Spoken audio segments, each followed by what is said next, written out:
Video করবো। এটা আমাদের মসজিদ, মাটির ঘর, মাটি দিয়ে তৈরি। এটা প্রায় 30 থেকে 40 বছর হয়েছে। আমি জন্মের পূর্বেই এটা হয়েছিল। এখানে আমরা নামাজ পড়ি 5 ওয়াক্ত। সবাই বলতেছে মসজিদটা ভেঙে ফেলবে, এখন এটা দালান করবে, ইট দিয়ে করবে, কিন্তু আমি পার্সোনালি এটা ভালো লাগছে না। আমার আমার মাটি ঘরটি অনেক ভালো লাগে। এখানে ঠান্ডা, নামাজ পড়তে খুব ঠান্ডা লাগে। আমি সামনের ফ্রন্ট সাইড নিয়ে দেখছি, নামাজ পড়তে খুব ভালো লাগে। আর ঠান্ডা থাকে গরমের দিন, আর শীতের দিন এখানে গরম থাকে, এটার একটা বিশেষ গুণ।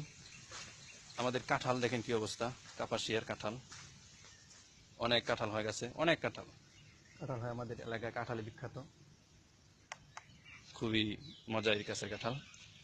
এইখানে এই মসজিদটার সামনে দিয়ে করা হচ্ছে গ্রিল করা।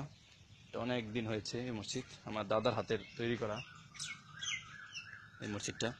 আর এখানে আছে বড় কামরাঙা গাছ। এই যে মসজিদের ফ্রন্ট সাইড এবং লেগ সাইড, মাটির মসজিদ, খুবই এখানে নামাজ পড়তে একটা ভালো লাগে। তো এখন অনেক পুরানো মসজিদ, অনেক পুরানো, আমাদের নিজস্ব মসজিদ, এটা অনেক পুরানো। এখানে আরেকটা জিনিস দেখতে পাবেন, একটা কামরাঙ্গা গাছ দেখাচ্ছি আমি। এটার বছর প্রায় 100 বছরের বেশি, আরো বেশি, অনেক পুরানো, খুরল হয়ে গেছে এটা। এই গাছটা বললে কামরাঙ্গা গাছওয়ালা মসজিদ বললে সবাই চিনে, খুরল হয়ে গেছে।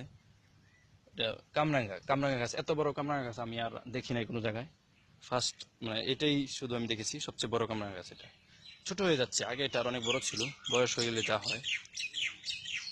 এটার বয়স প্রায় 150 বছর হয়ে যাবে এরকম, অনেক বয়স। সো এগুলা, এই জিনিসগুলো আমাদের ঐতিহ্য।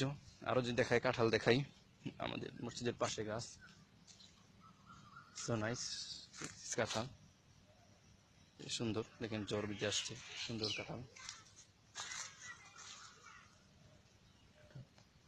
এখন বাড়তি হয় নাই, এবার আমি খেতে পারবো না। সামনের সামনের ঈদের সময় এসে খেতে হবে, এর মধ্যে হয়তো ইনশাল্লাহ আর আসা হবে না। Thank you very much, watch and enjoy.